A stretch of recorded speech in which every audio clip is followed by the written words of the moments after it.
এত illegal construction, এত illegal construction. আমি রাজপুর সোনারপুর মিউনিসিপ্যালিটিতে থাকি।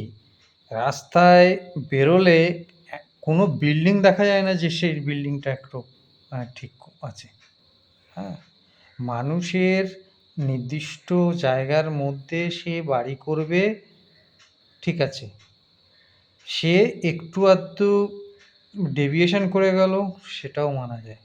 সে জেনে বুঝে প্ল্যান ছাড়া বাড়ি, কোনো অ্যাপ্রুভাল নেই, প্ল্যান নেই, আবার প্ল্যানও নেই, আবার কি ক্যান্টিলিভার এমন করে বাড়ানো, ক্যান্টিলিভার ছাড়া তো আপনি কোনো বাড়িই চোখে দেখবেন না। আপনি দেখুন চারিদিকে, ক্যান্টিলিভার ছাড়া কোনো বাড়ি নেই। একে ছাড়ছে না জায়গা, দুইয়ে ক্যান্টিলিভার বাড়ানো, হ্যাঁ, নিচে একটু জায়গা ছাড়লেও কি উপরে ক্যান্টিলিভারে পুরোটাই কভার করে নেওয়া। মানে এটা একটা টেন্ডেন্সি, বিশেষ করে পিছনে সেফটি ট্যাঙ্ক। আমি এইটা মানে আমি যতগুলো ইন্সপেকশনে গেছি এবং যতগুলো জায়গা দেখি যে মানুষের চিন্তাভাবনা কীভাবে হতে পারে, যে ইঞ্জিনিয়ার প্ল্যান করে দিয়েছে, সেই প্ল্যানের তোয়াক্কা না করে পিছনে মিস্ত্রির গাইডেন্সে সেফটি ট্যাঙ্কের উপরে ক্যান্টিলিভার বাড়িয়ে দেওয়া, দিয়ে সেখান থেকে বিল্ডিং করা। ম্যাক্সিমাম বাড়ি আপনি দেখবেন, যদি চারপাশে যদি ছাদ টিকেও থাকে, দেখবেন পিছনের দিকে সেফটি ট্যাঙ্কের উপরে একতলা ছাদ বাড়ানো, বাড়িয়ে বাড়ি করা। কী হবে এখন? এরকম গ্রহ রয়েছে, এইসব জিনিসগুলো পৌরসভা কী করবে? কী করবে এইগুলো? নিশ্চয়ই এইগুলোকে অ্যাপ্রুভাল আপনাকে দিতে হবে এবং একটা ম্যাক্সিমাম অ্যামাউন্টে একটা ফাইন করতে হবে, যাতে নেক্সট লোকজন, এই ফাইন জিনিসটা করা প্রচণ্ড জরুরি।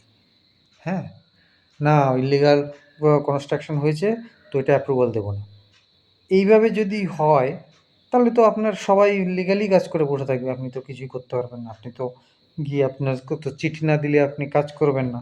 আমাদের তো নিয়মই এরকমই যে আপনি থানায় গিয়ে চিঠি দিন, আপনি পৌরসভায় চিঠি দিন, তারপরে আমি এটা নিয়ে ব্যবস্থা নেব। আমার কনস্ট্রাকশন, ইল্লিগাল কনস্ট্রাকশন আমার চোখের সামনে হবে, আমি কিছু বলবো না, এরকম একটা ব্যাপার হয়ে যাচ্ছে। এটা কি করা ঠিক? আমার তো মনে হয় প্রত্যেকটা জিনিসই ইন্সপেকশন করা উচিত, এবং যদি করা হয়ে থাকে সেটা একটা বিবেচনা করে যা হয়ে গেছে সেটাকে আপনারা কনসিডার করুন। যেটা ডিমোলিশ করে ইঞ্জিনিয়ার ইন্সপেকশন করলে অনায়াসে সেই ইন্সপেকশন করে বলতে পারবে যে এই জিনিসটাকে ডিমোলিশ করা যাবে। হ্যাঁ, এটা ডিমোলিশ করেই বাড়ি করতে হবে না, এত কঠিন নিয়ম করলে তো চলবে না। কিন্তু যেটা করার দরকার সেটা করে কিছুই ডিমোলিশ দেখাতে হবে। অ্যাক্টিভিটি কিছু না দেখালে কিন্তু লোকজন কিছুই মানছে না, কিছুই মানছে না। এই নতুন সরকার এসছে বলেই এখন একটু সবাই নড়ে চড়ে বসেছে। আমি বিগত ৩ বছর, হ্যাঁ, ৩ বছর ধরে আমি ভিডিও করছি। তো আপনারা খেয়াল করে দেখবেন, আমার আগের ভিডিও তো আমি দেখবেন, আমি সবসময় বলে এসছি যে বাহুবল দেখিয়ে, দাদাগিরি দেখিয়ে, কোনো দাদার প্ররোচনায় আপনি বাড়ি করে নিলেন, ইল্লিগাল কনস্ট্রাক্ট করুন, আপনি কিন্তু ফেঁসে যাবেন। আজকে দেখুন ম্যাক্সিমাম লোক ফেঁসে যাচ্ছে, এবং দিনে প্রায় 10 থেকে 12খানা কল আসছে, দাদা আমি বাড়ি এত বাড়িয়েছি, আমার প্ল্যান নেই, আমি দোতলা করেছি, আমার একতলা করেছি, আমি এই করে ফেলেছি, আমি ওই করে ফেলেছি, আমি এখন কী করে প্ল্যান করব? কিছু করার নেই, কিছু করার নেই।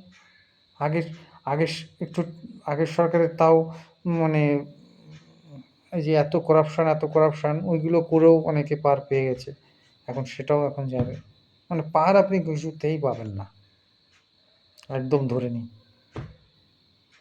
আর সেই কোথাও পার পেয়ে গেলেন, আপনি প্ল্যান করে নিলেন, পয়সা দিয়ে ভিতর দিয়ে ম্যানেজ করে আপনি করে নিলেন। তো সে তো ম্যানেজ তো করলেন আপনি কাগজে কলমে, চোখের সামনে তো বাড়িটা দেখা যাচ্ছে যে ইল্লিগাল, মানুষ তো বুঝতে পারছে যে কোনটা ইল্লিগাল কনস্ট্রাকশন, কোনটা ইল্লিগাল নয়।